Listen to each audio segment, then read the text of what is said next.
শ্রী শ্রী ঠাকুরের চরণে প্রণাম জানিয়ে শুরু করছি আজকের কথা। আজ আমি প্রথমেই ঠাকুরের অন্যতম গৃহী ভক্ত বলরাম বসুর পুত্রবধূর স্মৃতিচারণ পরিবেশন করব। তিনি তার স্মৃতিকথায় লিখেছিলেন, বাংলা 1303 সালে বৈশাখ মাসে আমার বিবাহ হয়। বিবাহের পরদিন বরকনে যখন নাবে, তখন শ্রী শ্রী মা বাড়ির ওপর হইতে সকলের সহিত নিচে আসিয়া দাঁড়াইয়াছিলেন। আমার উপরে আসিয়া ঘরে বসিলে মা প্রথমে আমাকে টাকা দিয়ে আশীর্বাদ করেন, পরে গোলাপ মা, যোগিন মা এবং বাড়ির অন্যান্য সকলে আশীর্বাদ করেন। আমার বিবাহের পূর্বে শ্রী শ্রী মা এই বাড়িতেই বাস করিতেছিলেন। ইহার কিছুদিন পরেই শ্রী শ্রী মায়ের কাছে আমার দীক্ষা হয়। মা তখন গঙ্গার ধারে একটি বাড়িতে থাকিতেন। আমি শ্রী শ্রী মাকে অনেকবার এ বাড়িতে আসিতে ও থাকিতে দেখিয়াছি। বলরামবাবুর পুত্রবধূ লেখা পড়ে জানতে পারি, যখন মা বলরাম বসুর বাড়িতে থাকতেন, তখন অনেক ভক্ত তাকে প্রণাম করতে আসত। মায়ের কাছে সেই সময় প্রায় গোলাপ মা, গৌরী মা থাকতেন, যোগিন মাও খুব আসতেন। এই সময় বলরামবাবুর পুত্রবধূ নিজে শ্রী শ্রী মায়ের নিজের মুখ থেকে ঠাকুরের কথা মুগ্ধ হয়ে শুনতেন। কাছেই উদ্বোধন বাড়ি হওয়ার পর মা সেখানেই থাকতেন। মাঝে মাঝে গঙ্গা স্নান সেরে বলরামবাবুর বাড়িতে এসে দেখা করে চলে যেতেন। প্রতিদিনই সন্ধ্যায় বলরামবাবুর স্ত্রী ও অন্যান্যরা মায়ের কাছে যেতেন। তাদের সঙ্গে বলরামবাবুর পুত্রবধূও যেতেন।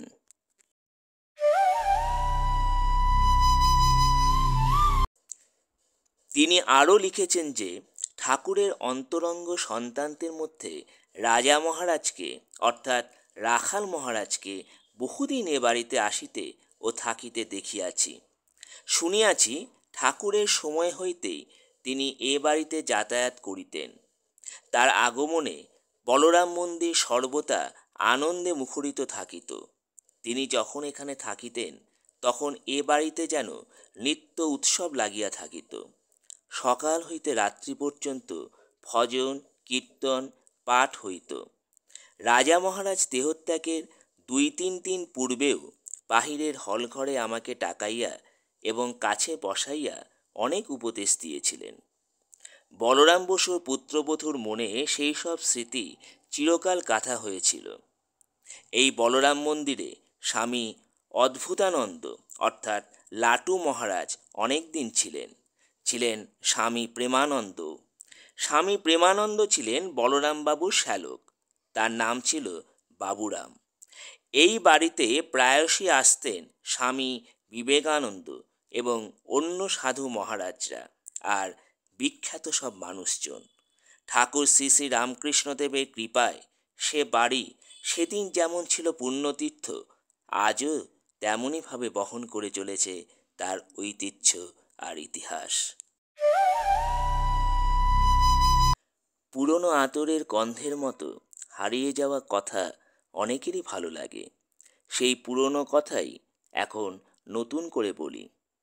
এই যে রামকৃষ্ণ মঠ ও মিশন, তাদের বিপুল কর্মকাণ্ড, সেবাব্রত নিয়ে ছড়িয়ে আছে সারা বিশ্বে, তা শুরু হয়েছিল এই বাড়িতেই। বলরাম বসুর বাড়িটিকে শ্রীরামকৃষ্ণের কলকাতার কেল্লা বলা হতো।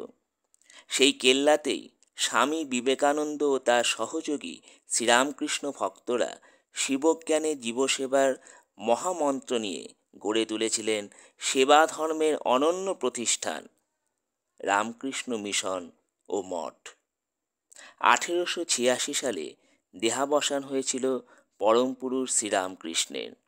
তার বেশ কিছুদিন পরেই স্বামীজি 1897 সালের মে মাসের 1 তারিখে বলরাম বসুর বাড়িতে শ্রীরামকৃষ্ণের সন্ন্যাসী ও গৃহী ভক্তদের সকলকে আহ্বান জানিয়েছিলেন।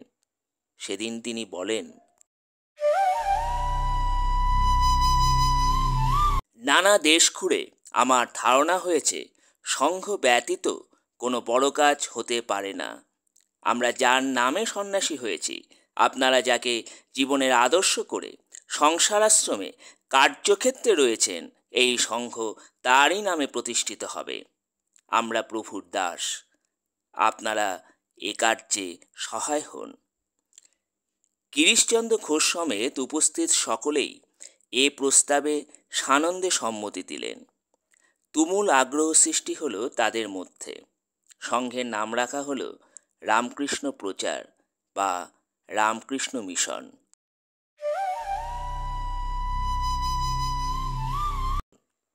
সমিতি গঠন করা হলো। স্বামীজি স্বয়ং হলেন সেই সমিতির প্রথম সাধারণ সভাপতি।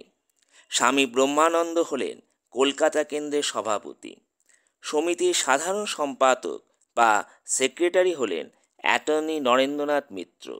এও ঠিক হলো যে প্রতি রবিবার বলরাম বসুর বাড়িতে বিকেল 4টের সময় সমিতির অধিবেশন বসবে। সেদিনের পর থেকে 3 বছর নিয়মিত সেখানে অধিবেশন হতো, আলোচনা হতো, গানও হতো। এইসব তথ্য অনেক লেখকের বইয়েই পাওয়া যায়, কিন্তু তার মধ্যে যে বইটির কথা উল্লেখ না করলেই নয় সেটি হলো স্বামী জীবনানন্দের লেখা বলরাম মন্দিরের প্রকাশনা, বলরাম মন্দিরে সপার্শ্বদ শ্রীরামকৃষ্ণ। আজ এই পর্যন্ত। আবার আসবো আগামীতে শ্রী শ্রী ঠাকুরের কথা নিয়ে। প্রণাম ঠাকুর।